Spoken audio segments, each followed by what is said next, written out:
전국에 계시는 재림 성도 여러분 안녕하십니까?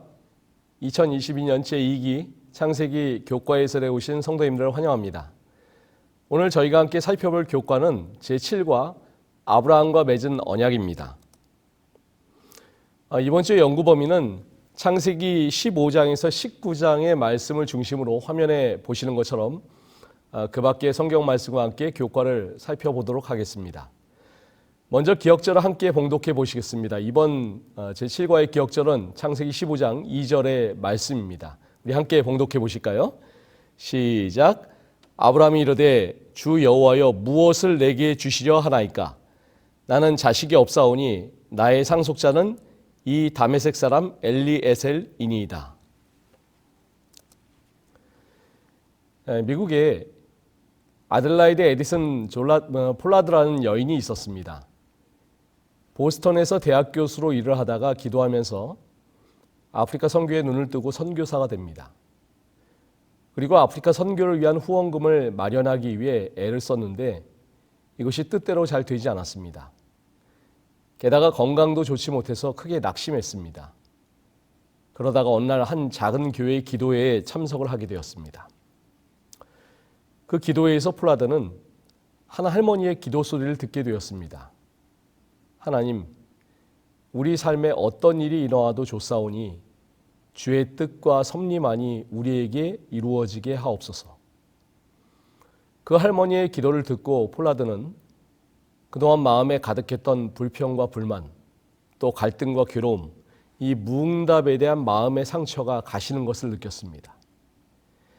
하나님의 일을 한다고 하면서 자신의 뜻과 방법, 자신의 능력과 계획을 가지고 하려고 했던 것이 얼마나 잘못된 것이었는가를 알게 되었습니다. 폴라드는 기도회를 마치고 돌아오는 내내 주님의 뜻을 이루소서라는 기도 소리가 그녀의 귓가에 사라지지 않았습니다.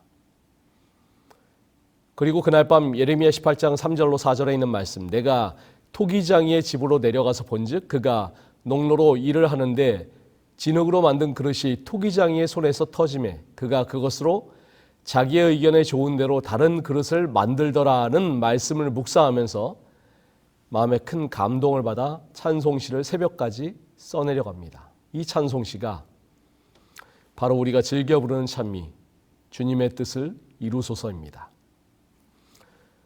주님의 뜻을 이루소서 고요한 중에 기다리니 진흙과 같은 날 빚으사 당신의 형상 만드소서. 이번 제7과의 교과와 관련된 성경 말씀을 조용히 읽다 보니까 저는 이 찬미가의 가사가 생각이 났습니다. 우리는 하나님의 언약 백성으로서 하나님께서 주신 이 언약을 붙들고 살아가는 백성들입니다. 그런데 우리는 그 언약을 온전히 믿고 신뢰하며 변함없이 나아가고 있는지, 아니면 인간적인 연약함으로 말미암아 때때로 의심을 품고 원망을 하거나 불신을 한 적은 없는지, 이제 이번 주 교과를 통해서 우리가 다시 한번 살펴보고자 합니다. 자, 일요일 교과 아브라함의 믿음입니다. 먼저 일요일 교과의 질문을 보시겠습니다.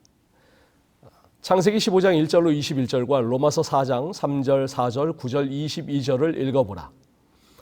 아브라함은 믿음으로 사는 것이 무슨 의미인지를 어떻게 드러내는가? 하나님께서 아브라함에게 행하게 하셨던 제사의 의미는 무엇인가? 방금 읽은 기억절 말씀 15장 2절 말씀을 보시면 아브라함은 하나님께 나는 자식이 없사오니 라고 이야기를 합니다. 일찍이 아브라함은 자손에 대한 놀라운 축복을 받았습니다. 하지만 오랫동안 자식이 없어서 그 약속이 언제 실현될 것인지 몹시 궁금했을 것입니다.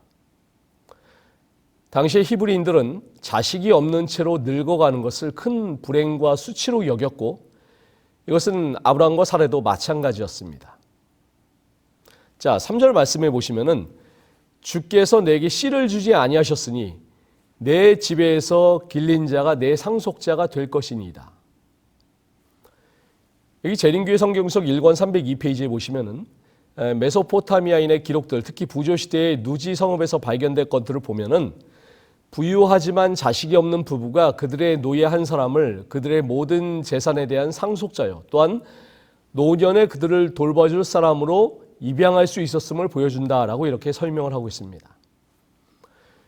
결국 시간이 지남에 따라 아브라함은 이 방법 외에 다른 가능성을 생각할 수가 없게 된 것입니다.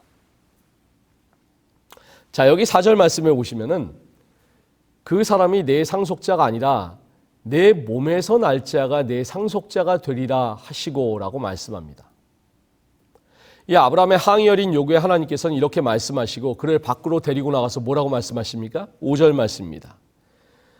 하늘을 우러러 무뼈를 셀 수 있나 보라. 또 그에게 이르시되 네 자손이 이와 같으리라. 이미 하나님께서는 12장 2절에서 큰 민족을 이루리라고 약속하셨고 13장 6절에서 땅에 티끌만큼 되리라는 약속을 주셨습니다.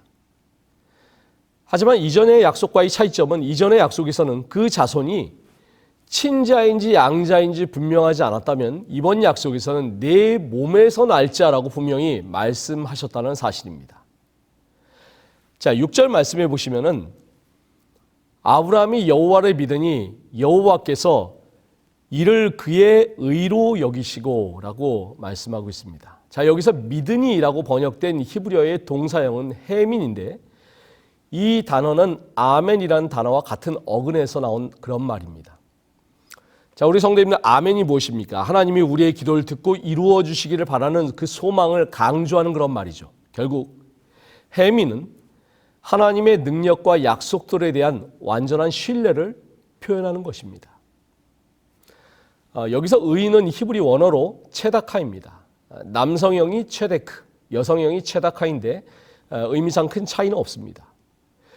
이 구약 성경에서의 의인은 어떤 개념이냐 하면은 공정성이라기보다는 관계성에 더 큰 중점이 있습니다. 즉 의인은 하나님과의 관계에서 하나님이 요구하신 것의 성취가 의라는 것입니다. 이 탁월한 신학자인 바울이 이 사실을 잘 알고 있었습니다. 그래서 로마서 4장에서 이 아브라함의 경우를 예로 들면서 의에 대해서 설명을 하고 있습니다. 자, 교과의 질문은 로마서 4장의 말씀을 함께 비교해 보라고 말씀하고 있는데 4장 3절 말씀 한번 보시겠습니다. 성경이 무엇을 말하느냐? 아브라함이 하나님을 믿음에 그것이 그에게 의로 여겨진 바 되었느니라. 아브라함의 신앙은 시대적 차이에도 불구하고 신약시대 교인들의 신앙과 본질상 같은 것이라고 바울이 이야기합니다. 하나님의 약속에 근거한 신뢰에 의해서 아브라함이 하나님을 믿을 수 있도록 하나님이 아브라함에게 믿음을 주셨다는 것입니다. 그리고 이제는 하나님의 의가 나타나신 결과 화목제물이신 예수 그리스도에 근거하여 하나님을 믿을 수 있게 되었으니 의롭게 될 수 있었다는 것입니다. 여기에는 어떠한 인간적인 행위가 들어갈 수 없는 그런 것입니다. 자, 4장 4절 말씀해 보시면은 일하는 자에게는 그 삭시 은혜로 여겨지지 아니하고 보수로 여겨지거니와. 자, 곧이어 나오는 이 말씀은 어떤 의미가 있을까요?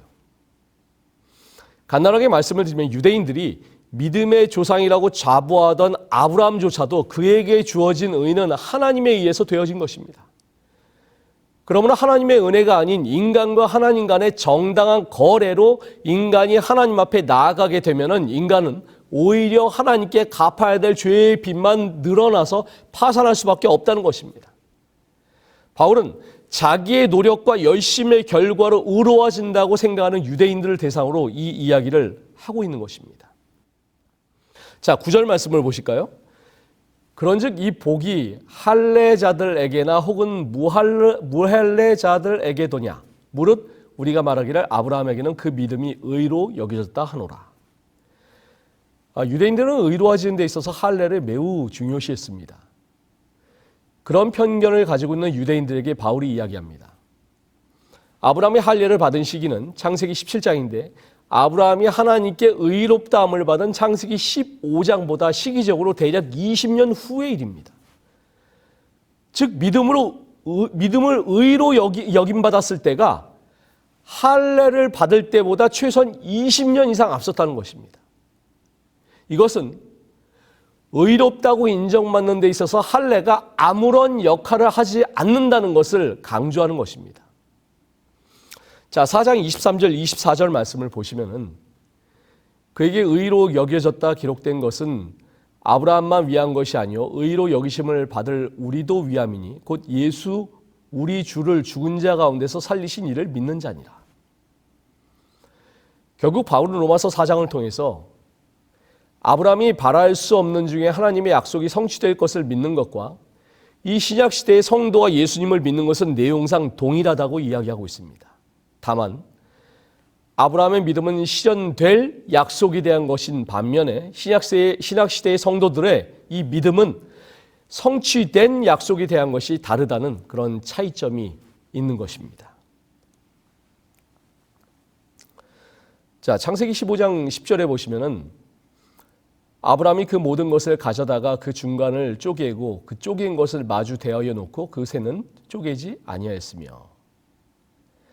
하나님께 증표를 달라고 하는 아브라함의 요청에 하나님께서 이제 제사의식을 알려주시는데, 이 10절에 보시면은 아브라함은 새를 제외한 모든 동물을 취해서 그 중간을 쪼개고 그 쪼갠 것을 마주 대하여 놓습니다.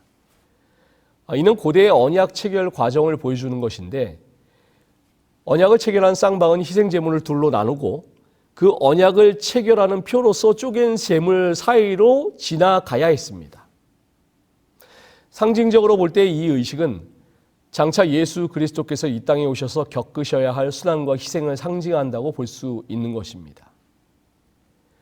자, 17절에 보시면은 해가 져서 어두울 때에 연기나는 화로가 보이며 타는 횃불이 쪼갠 고기 사이로 지나더라.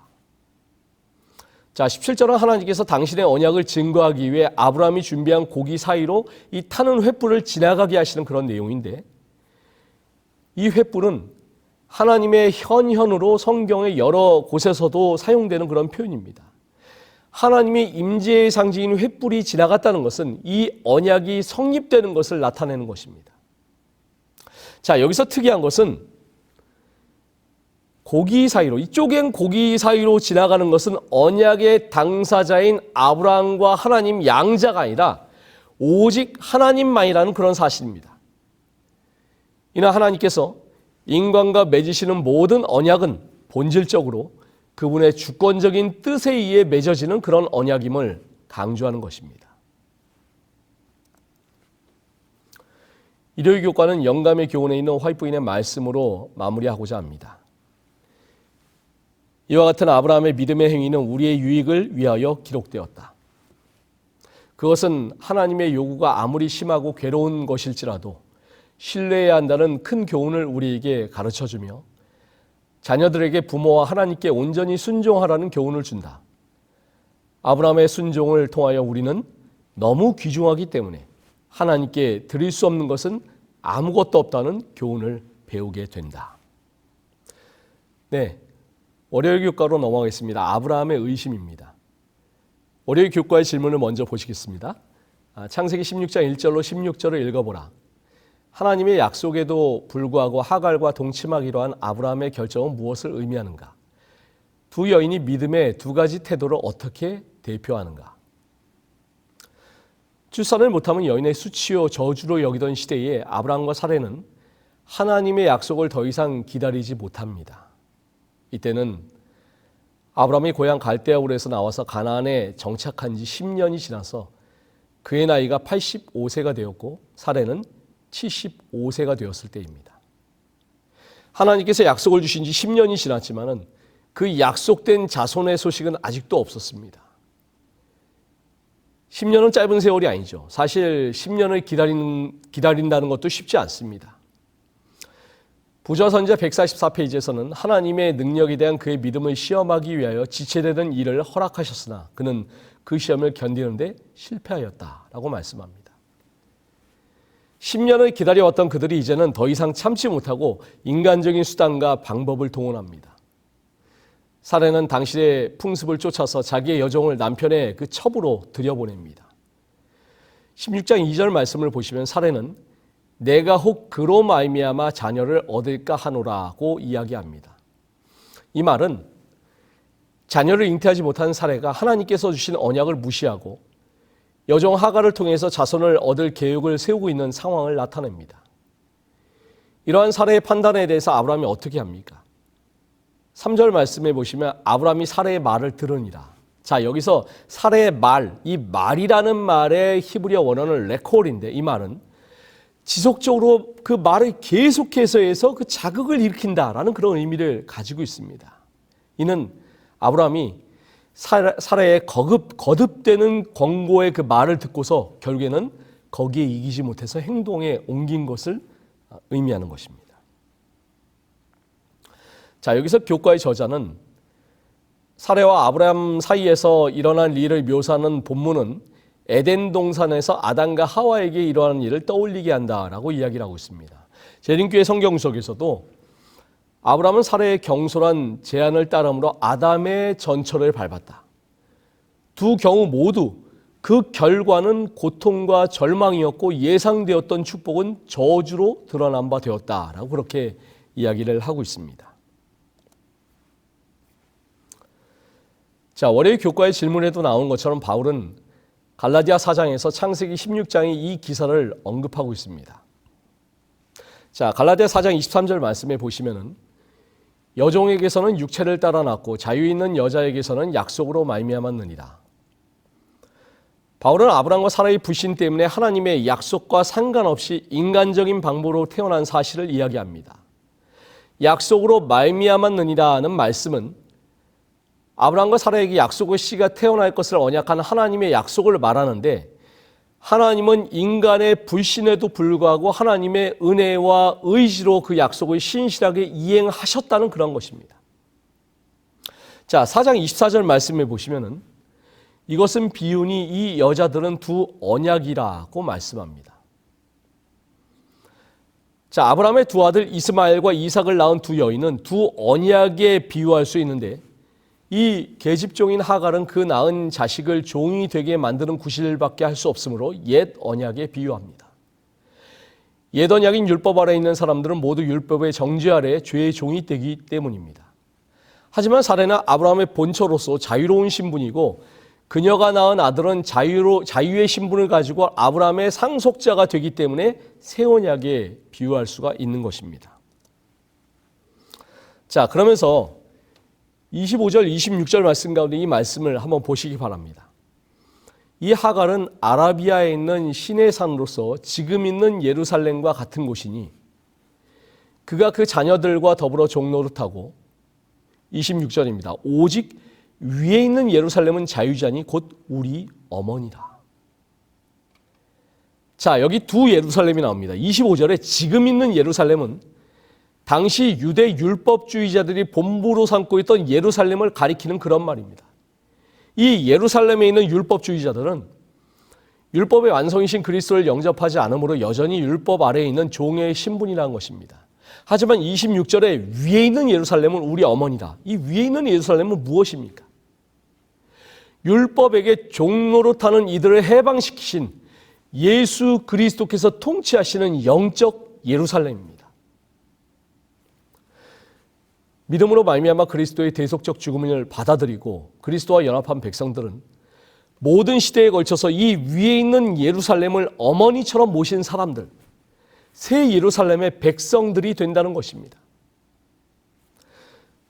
바울은 복음을 받아들이고 갈라디아 교인이 되었지만 거짓 가르침에 의해서 다시 율법주의로 돌아가는 사람들에게 이 말씀을 전하고 있습니다. 결국 시대를 뛰어넘어 아브라함과 사라의 시대나 바울의 시대나 영적인 교훈은 같은 것입니다. 교과책 월요일 소재 하단부에 있는 말씀처럼 두 이야기의 결과는 같다. 하나님의 뜻을 벗어난 사람의 노력으로 얻은 듯 보이는 즉각적인 보상은 앞날의 문제로 이어진다는 것이다. 는 교훈을 우리가 배울 수가 있는 것입니다.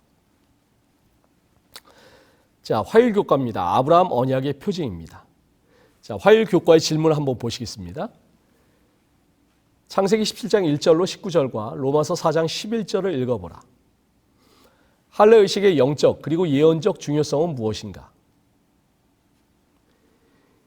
이스마엘의 탄생 후에 하나님이 자신을 다시 아브라함에게 나타내시기까지 13년이 경과하였습니다.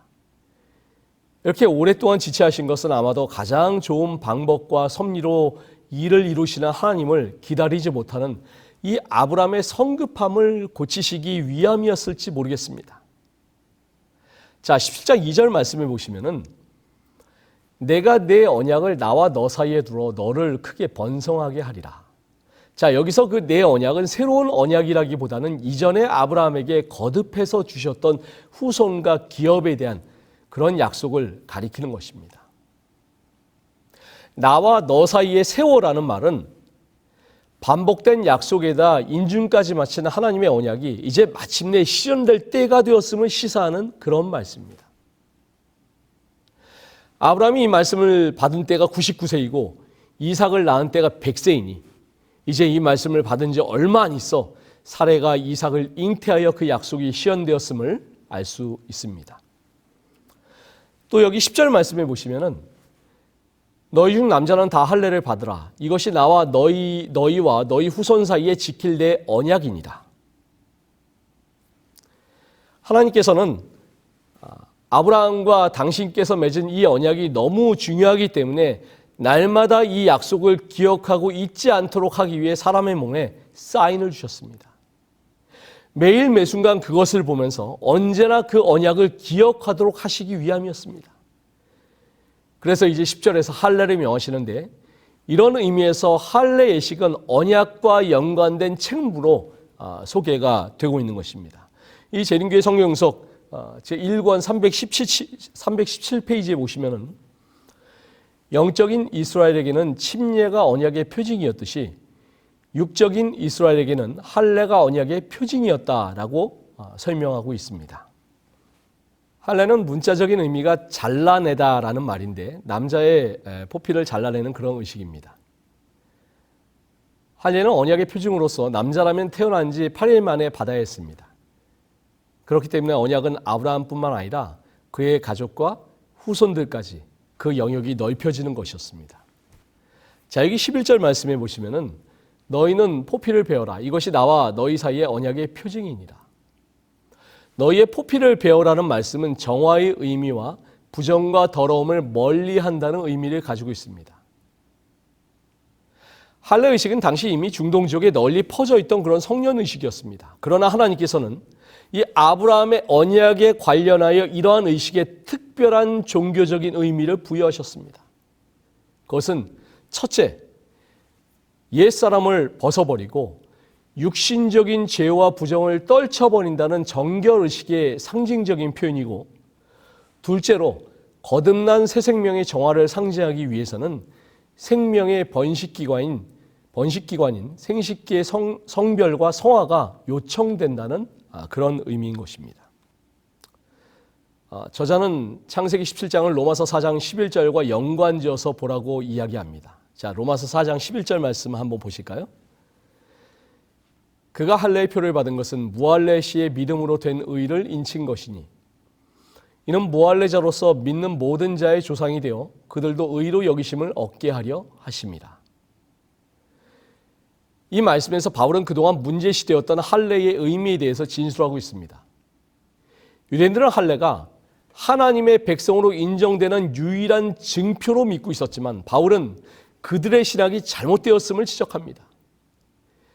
방금 전에 살펴본 것처럼 창세기 17장 10절 11절에서 할례는 언약의 표징으로 세워졌는데 언약의 표징이라는 것은 언약을 맺은 것에 대한 증거로 나타내 보이는 표시, 사인인 것입니다.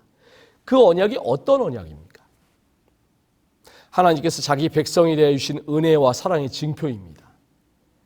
따라서 할례가 언약의 표징이라는 사실은 하나님께서 할례 이전에 베푸신 은혜와 사랑의 증거이며 앞으로도 그렇게 하실 것에 대한 보증이라는 의미가 함축되어 있는 것입니다.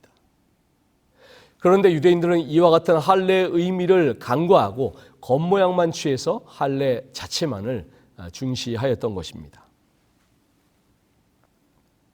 그가 할례의 표를 받은 것은 무할례 시의 믿음으로 된 의를 인친 것이니 바울은 이 말씀처럼 할례를 받기 이전에 이미 의롭다함을 받았다고 이야기합니다.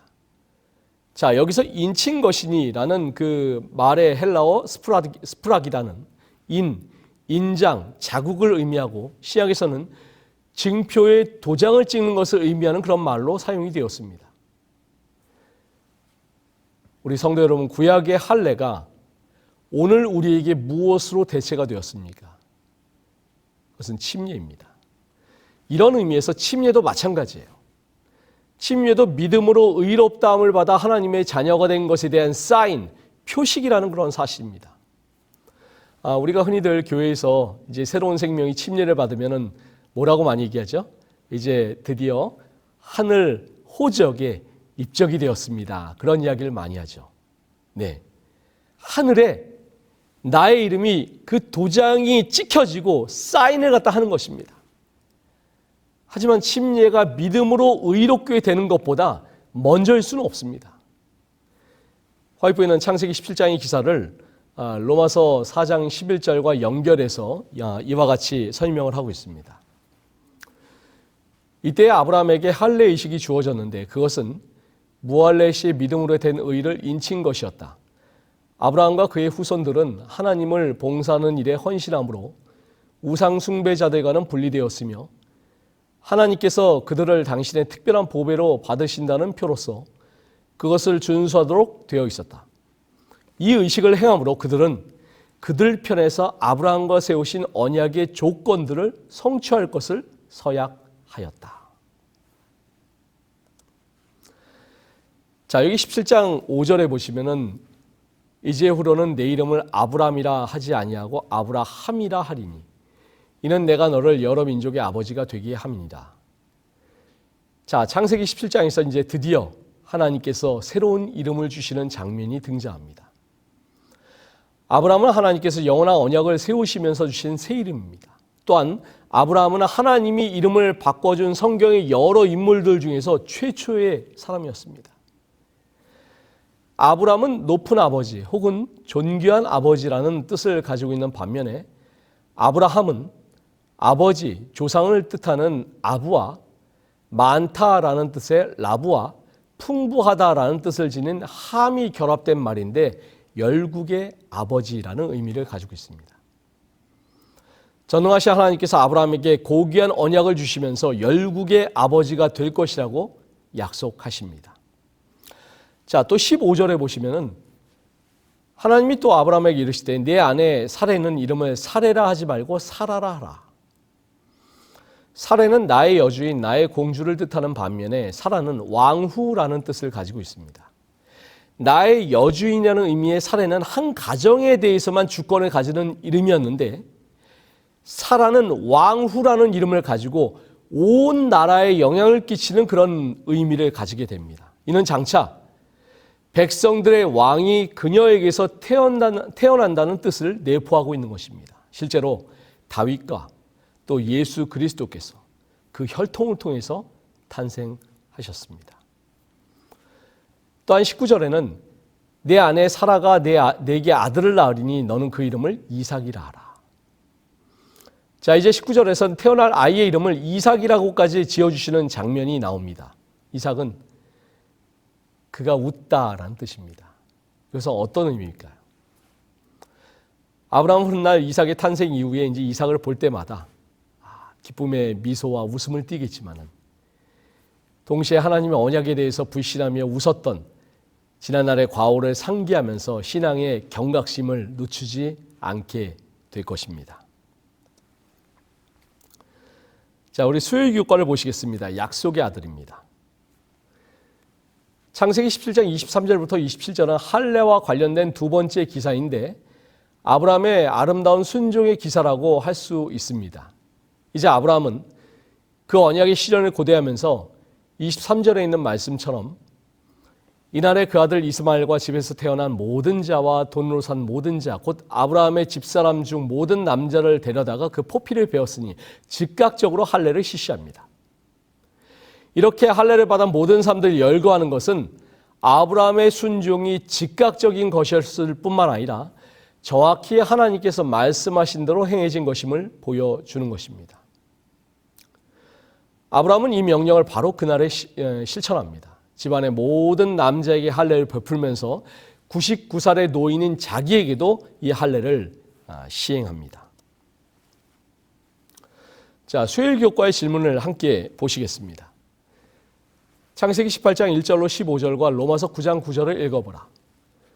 손님들을 맞이한 아브라함의 모습 속에서 손님 접대에 관한 어떤 교훈을 배울 수 있는가? 아브라함의 환대에 대한 하나님의 반응을 어떻게 설명할 수 있겠는가? 자, 창세기 18장 1절 말씀에 보시면은 여호와께서 마므레의 상수리 나무들이 있는 곳에서 아브라함에게 나타나시니라. 날이 뜨거울 때에 그가 장막문에 앉아 있다가. 자, 1절 말씀에서 날이 뜨거울 때에, 이 한글 개역판에서는 오정 즈음에라고 되어 있는데 이 말은 히브리어로 케옴 하욤이라고 합니다. 오전 10시에서 오후 3시 사이에 하루 중에 가장 더운 때를 가리키는 그런 말입니다. 이 시간은 근동지방에서 보통은 휴식 시간이었습니다. 자, 2절에 보시면은 그가 그들을 보자 곧 장막문에서 달려나가 영접하며 몸을 땅에 굽혀. 자, 그가 그들을 보자. 아브라함이 이 나그네들을 보는 즉시 그 정체를 우리 성도님들 알았을까요? 몰랐을까요? 어떤 이들은 아브라함이 이들을 보고 즉시 달려나가 몸을 땅에 굽힌 것으로 봐서 정체를 즉시 깨달았을 것으로 주장하기도 하였습니다. 자, 하지만 부자선자 139페이지에 보시면은 이렇게 설명하고 있습니다. 아브라함은 그의 손님들에게서 피곤한 세 행인들만 보았으나 그 가운데는 그가 경배해야 할 죄 없는 한 분이 계셨다는 사실을 거의 생각하지 못하였다. 아브라함은 아직 이들의 정체를 알아채지는 못했습니다. 단지 휴식과 먹을 것을 찾는 이 여로에 지친 세 명의 낯선 이들을 보았던 것입니다. 여기서 영접하며라는 말의 히브리어 원어는 라크라탐인데 이 말은 주체가 의도적으로 객체와 의도적으로 우호적으로 만나는 것을 의미하는 그런 말입니다. 아브라함은 나그네를 신속하게 맞이할 뿐 아니라 조금도 인색함이 없이 대접합니다. 몸을 땅에 굽혀라는 말은 귀한 방문자에 대하여 갖추는 근동의 인사 양식입니다. 야곱이 에서를 맞이할 때도 요셉이 아버지의 유언을 들을 때에도 이 선지자의 생도들이 엘리사를 맞이할 때에도 이러한 인사가 동일하게 행해졌는데 이는 아브라함이 나그네들의 신분이나 연령을 묻지도 않고 겸손하게 손님을 맞이했음을 알려주는 것입니다. 자, 이 3절에 보시면은 이르되 내 주여 내가 주께 은혜를 입었사오면 원하건대 종을 떠나 지나가지 마시옵고. 여기서 내 주의 원어가 아도나이입니다. 아도나이는 아시는 것처럼 하나님의 호칭 중에 하나이기도 하지만 반면에 남편이나 상전 또는 상대방을 높여 부르는 일반적인 의미도 가지고 있는 그런 단어였습니다. 아브라함은 아직 나그네라의 정체를 알지 못했습니다. 나중에 서서히 그 정체를 알게 되지만 지금은 단순한 나그네로 알고 일반적인 차원에서 존칭어를 사용하고 있는 것입니다. 자, 5절에 보시면 내가 떡을 조금 가져오리니 당신들의 마음을 상쾌하게 하신 후에 지나가소서. 이 말은 긴 여행으로 지친 나그네의 지친 기력을 다시 기운을 차리도록 쉬라는 그런 의미입니다. 아브라함은 세 명의 나그네를 손님으로 맞이하고 나서 그들의 더러워진 발을 깨끗하게 씻을 물과 먹을 떡을 가져오도록 허락해달라고 부탁합니다. 이들을 귀한 손님으로 최대한 예의를 갖추어 영접하는 모습을 볼 수 있는데 이처럼 겸손한 아브라함이었기에 하나님께서는 그를 찾아오셨고 그에게 숨김없이 당신의 모든 뜻을 알려주셨습니다. 자, 여기 6절 말씀에 보시면은 속히 고운 가루 새 스알을 가져다가 반죽하여 떡을 만들라. 자, 히브리어로 떡은 두 가지가 있습니다. 하나는 레헴인데 레헴은 일상적으로 먹는 그런 떡을 의미합니다. 또 다른 하나는 우가입니다. 우가는 고급스러운 떡을 의미하는데 뜨거운 돌에다 구운 일종의 팬케이크 같은 그런 떡인데 귀한 손님을 접대하기 위해 만든 빵, 그런 떡을 가리키는 것이었는데 여기서는 우가죠. 8절 말씀해 보시면은 아브라함이 엉긴 젖과 우유와 하인이 요리한 송아지를 가져다가 그들 앞에 차려놓고 나무 아래에 모셔 섬에 그들이 먹으니라. 자, 여기 8절 말씀에서 나무 아래에 모셔 섬에라는 말은 아브라함이 나그네들과 같이 앉아서 식사를 하지 아니하고 그들이 나무 밑에서 식사를 하는 동안 곁에 서서 잘 시중을 든 것을 의미하는 그런 말입니다. 이것은 손님에 대하여 극진한 예우를 갖추는 그런 행동입니다. 부자선자 138페이지에 보시면은 하나님께서는 이 정중한 행동을 당신의 말씀 가운데 기록할 만큼 중요하게 여기셨으며 천년 후에 영감받은 사도는 그것에 대하여 다음과 같이 언급하였다. 손님 대접하기를 잊지 말라. 이로써 부지 중에 천사들을 대접한 이들이 있었느니라 라고 설명을 하고 있습니다. 네, 로마서 9장 9절 말씀입니다. 약속의 말씀은 이것이니 명년 이때에 내가 이르리니 사라에게 아들이 있으리라 하십니다. 이 말씀은 약속을 제일 첫머리에 두어서 강조하고 있습니다. 즉 이삭은 하나님의 약속에 의한 아들이라는 것입니다. 사실 창세기 17장에서 하나님께서 사라에게 아들을 주시겠다는 약속의 말씀을 하셨습니다. 그리고 18장에서 다시 한번 말씀하십니다. 아브라함의 정성스러운 대접으로 식사를 마친 후에 그들이 이렇게 질문합니다. 9절에 그들이 아브라함에게 이르되 내 아내 사라가 어디 있느냐. 사실 이런 질문은 당시의 문화에서는 대단히 예의에 어긋나는 질문입니다. 하지만 이 질문을 통해서 나그네들의 신분을 눈치채지 못했던 아브라함이 어렴풋이 나그네들의 존재를 깨닫게 됩니다. 자, 재림교회 성경서 1권 324페이지에서는 이렇게 기록하고 있습니다.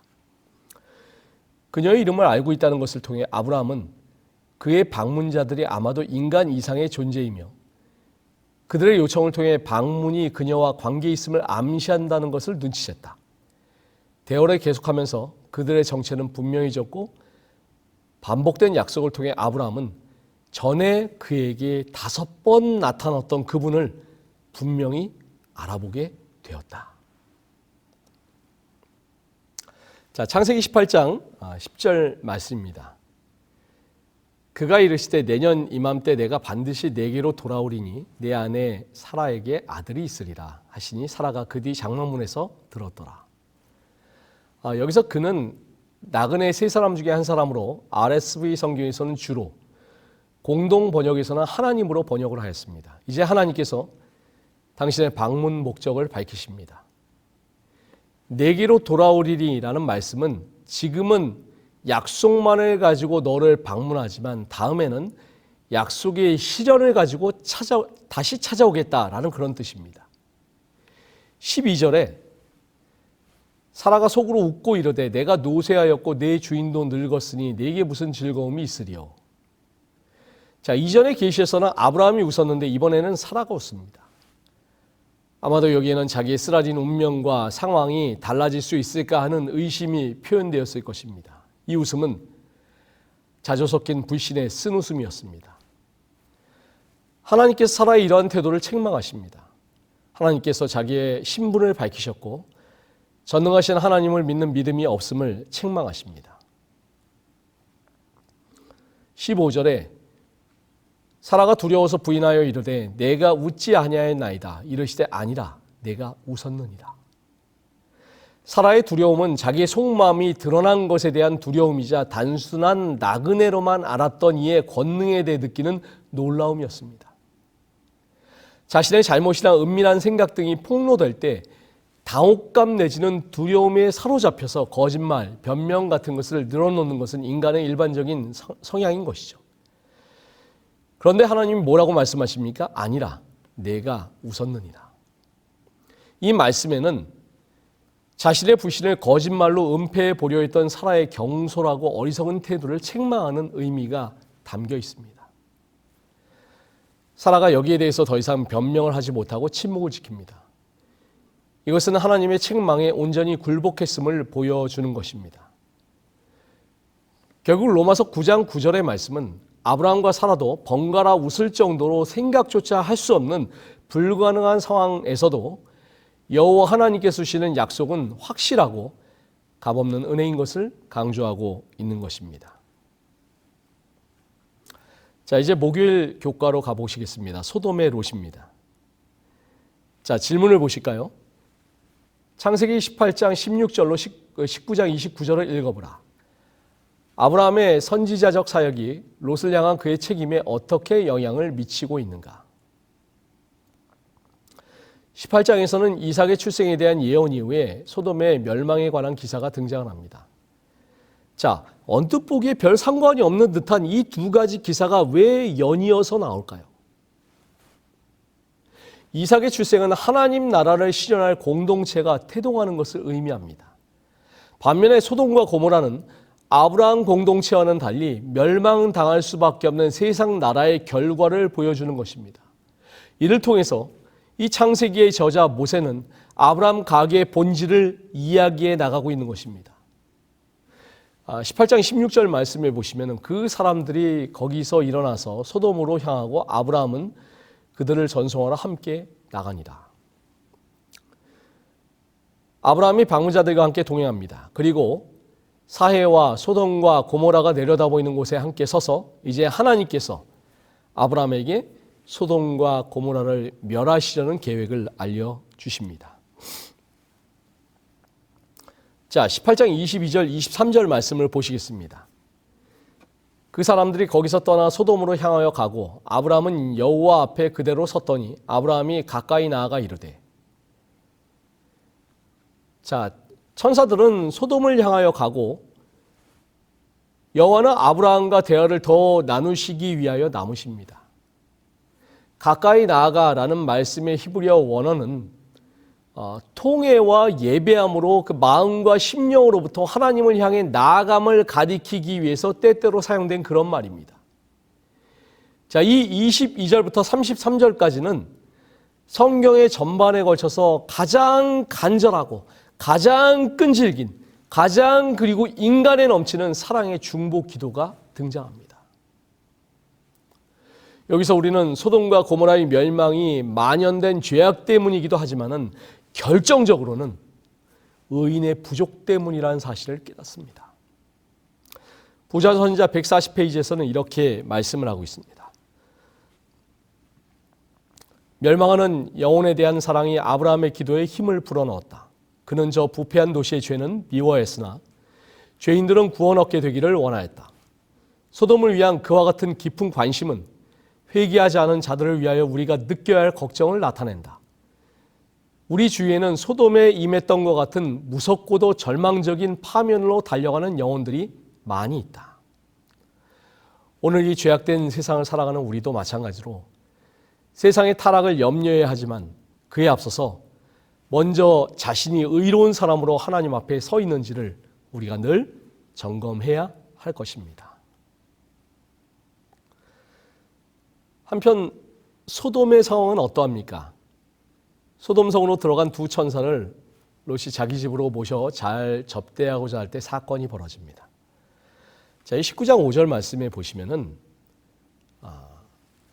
롯을 부르고 그에게 이르되 오늘 밤에 내게 온 사람들이 어디 있느냐 이끌어내라 우리가 그들을 상관하리라.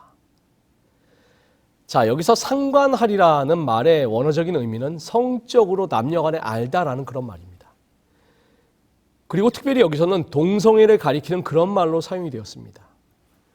동성애, 남색을 뜻하는 영어 단어 소돔이는 소돔에서 파생된 말로서 그 성적 문란이 얼마나 극심했는지를 알 수가 있습니다. 성경은 하나님의 창조 질서와 인간의 본성에 어긋나는 동성애를 엄격하게 금지하고 있으며 모세의 율법을 통해서 이 죄를 엄격하게 단죄하고 있습니다.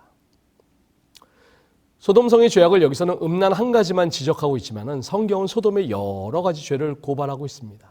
그것들은 하나님을 대적하는 것, 간음과 거짓말과 죄에 대한 유혹과 교만, 탐욕, 사회적 억압, 무법, 음란 등이 있는 것입니다. 자, 19장 14절에 보시면은 롯이 나가서 그 딸들과 결혼한 사위들에게 말하여 이르기를 여호와께서 이 성을 멸하실 터이니 너희는 일어나 이곳에서 떠나라 하되 그의 사위들은 농담으로 여기더라. 결국 하나님께서 소돔성을 멸하실 것이니 빨리 피시라라는 기별을 롯에게 알려주시니 롯이 아내와 딸들은 물론 사위들에게도 이 사실을 알립니다. 자, 그럴 때 사위들의 반응이 어떠합니까? 여기 그 농담으로 여기더라라는 말의 원어는 비웃다, 희롱하다라는 말입니다. 롯의 사위들은 장인의 말에 귀를 기울이지 않고 그 말을 단지 조소와 건성으로만 대하였음을 말하는 것입니다. 이들의 모습은 당시 소돔 사람들의 전체적인 영적 피폐 상황을 드러내 보이고 있는 것입니다. 최종적으로 소돔과 고모라가 멸망될 때 이 성을 빠져나간 사람은 롯과 그 아내 두 딸밖에 없었는데, 교과의 저자가 설명한 것처럼 아브라함이 요청한 최소 인원의 절반 정도 되는 그런 숫자였습니다. 나의 삶 속으로 묵상해 보시면은 19장 21절, 25절, 29절에서 반복적으로 등장하는 표현에 대해서 이야기를 하고 있습니다. 자, 이 세 말씀 한번 보시기 바랍니다. 그 성읍을 멸하지 아니하리니, 또 모든 백성과 땅에 난 것을 다 엎어 멸하셨느니라. 또 곧 롯이 거주하는 성을 엎으실 때에. 여기 이 세 말씀에 공통적으로 사용된 단어의 어근이 하파크인데, 이 하파크는 재난을 나타내는 성경의 표준적인 그런 용어입니다. 이 하파크가 가진 개념은 하나님께서 권세 있는 자를 보좌로부터 끌어내리시고 죄인, 교만한 자, 권세들을 낮추신다라는 뜻이 있습니다. 이는 하나님의 철저하고도 완전한 심판의 결과를 나타내는 것입니다. 교과의 저자는 소돔의 멸망과 홍수를 비교합니다. 홍수가 본래의 창조를 뒤엎어버린 것처럼 소돔의 멸망은 에덴 동산의 아름다움을 뒤엎은 것이었다. 구약 성경은 소돔의 멸망을 하나님의 심판의 전형적인 유형으로 바라봅니다. 누가복음 17장 28절로 30절에는 또 롯의 때와 같으리니 인자가 나타난 날에도 이러하니라. 또한 예수님께서도 세상의 마지막 때를 롯의 때와 같다고 말씀하셨습니다. 그러나 소돔과 같이 타락한 사회라 할지라도 하나님은 하나님의 기준에 따라 살아가려고 하는 남은 자들을 찾으시는 것입니다. 오늘날 죄악이 관영한 이 사회에서 우리 모든 재림 성도님들이 하나님의 기준에 따라 살아가시면서 죽어가는 영혼들을 위해서 중보 기도하시는 아브라함의 사역을 담당하게 되시기를 간절히 바라겠습니다. 자, 금요일 더 깊은 연구를 위해 소돔과 고모라의 죄악이 극심하자 하나님께서 불로 심판하기로 작정하셨습니다. 그리고 노아에게 홍수 심판을 알려주신 것처럼 아브라함에게 소돔과 고모라의 심판을 알려주십니다. 그때 아브라함이 하나님의 결정에 아이쿠 하나님, 지당하신 결정이십니다, 이렇게 맞장구를 쳤겠습니까? 그렇지 않습니다. 하나님을 설득하기 시작했습니다. 의인 50명을 가지고 시작한 것이 50명에서 45명, 40명, 30명, 20명, 마지막 10명까지 내려옵니다. 6번이나 조건을 바꿔가면서 하나님께 간청합니다. 결국 그 성에 의인 10명이 없어서 멸망당하고 말았지만 그 성을 어떻게 해서라도 구하려고 하는 하나님의 노력이, 이 아브라함의 노력이 하나님 보시기에 얼마나 가상했을까요? 그래서 하나님은 귀찮게 여기지 아니하시고 아브라함이 제시하는 모든 조건을 받아들이십니다. 이 교과의 저자는 10명의 의인만으로도 소돔을 용서하시고자 하는 하나님의 마음은 이 하젤 박사가 언급한 대로 단연코 혁신적인 개념이다, 이렇게 이야기를 하고 있습니다. 이 말씀 한번 보실까요? 비록 죄 없는 자라 할지라도 죄 지은 집단의 구성원이라면 함께 처벌했던 오래된 집단적 사고방식이 굉장히 혁신적인 방법으로 새롭게 변화하였다. 의로운 남은 자의 존재가 전체를 보존하기 위한 기능을 했다. 의로운 남은 자로 인해 의로우신 여호와 하나님께서는 악한 성읍을 용서하실 것이었다. 이 같은 사실은 많은 이들의 구원을 위해 일하시는 여호와의 종에 관한 예언에서 광범위하게 확장되었다. 베를린 장벽이 세워지기 전에 270만 명의 동독 사람들이 자유를 찾아서 서쪽으로 이동을 했습니다. 1954년에 수많은 인파가 구름처럼 이 서독으로 이동하는 가운데 유일하게 정반대인 동독으로 떠나는 한 가족이 있었습니다. 이 서독 출신의 호르스트 카스너 목사의 가족이었습니다. 목회자들이 동독에서 계속 넘어오기 때문에 서독에는 목회자가 넘쳐나고 있었지만 동독은 목회자가 없어서 수많은 영혼들이 방치되고 있다는 소식을 듣고 이 카스너 목사는 그 어두운 곳에 본인이 홀로 가기로 결심합니다. 당시에 그에게는 6주된 어린 딸이 있었습니다. 그 아기를 데리고 정한 거처도 교회도 없는 곳을 향해 간다는 것은 누가 봐도 무리한 일이었지만 하나님 앞에 바른 삶을 고민하던 그가 결단을 내렸습니다. 안락한 삶을 포기하고 어두운 곳을 향해 나아가 이 공산치하의 동독에서 최선을 다해 교회를 섬기고 복음을 전했습니다. 세월이 흘러 당시 아버지의 품에 안겨 동독을 왔던 이 카스너 목사의 딸은 그런 아버지의 훌륭한 교육을 받고 자라납니다. 그리고 그 아름다운 믿음의 유산이 잘 전달되어서 이 통일 독일의 가장 많은 존경을 받고 모든 독일 국민들의 박수를 받으면서 퇴임한 독일 총리 앙겔라 메르켈 총리입니다. 독실한 카톨릭 가정에서 태어난 한 소녀가 학창시절 가난하고 불쌍한 사람들을 도와주고 싶은 소명이 생겼지만 그것을 가로막는 큰 장애물들이 있었습니다. 그것이 바로 가족이었습니다. 어린 시절 부모님으로부터 받은 사랑이 컸기에 그런 부모님을 떠난다는 것이 소녀에게는 커다란 도전이었습니다. 하지만 소녀가 오랜 기도 끝에 결국 결심합니다. 모든 것을 포기하고 그리스도를 따라 빈민가로 들어가서 가난한 이들 중에서도 가장 가난한 사람들 가운데 계신 그리스도를 섬기자. 그래서 정들었던 고향과 사랑하는 가족을 떠나면서 이런 기도를 드립니다. 주여, 저는 오늘 밤 어디서 잘지 모르고 떠납니다. 저는 내일 아침 어디서 먹을지 모르고 떠납니다. 저는 이 한 벌의 옷이 헤어지면 무슨 옷을 입을지 모르고 떠납니다. 주께서 떠나라고 하여 떠나니 주께서 저의 일생을 책임져 주시옵소서. 맨몸으로 출발한 그녀가 30년 동안 100여 개의 고아원을 설립한 빈민촌의 성녀가 되었고 노벨 평화상을 수상한 마더 테레사입니다.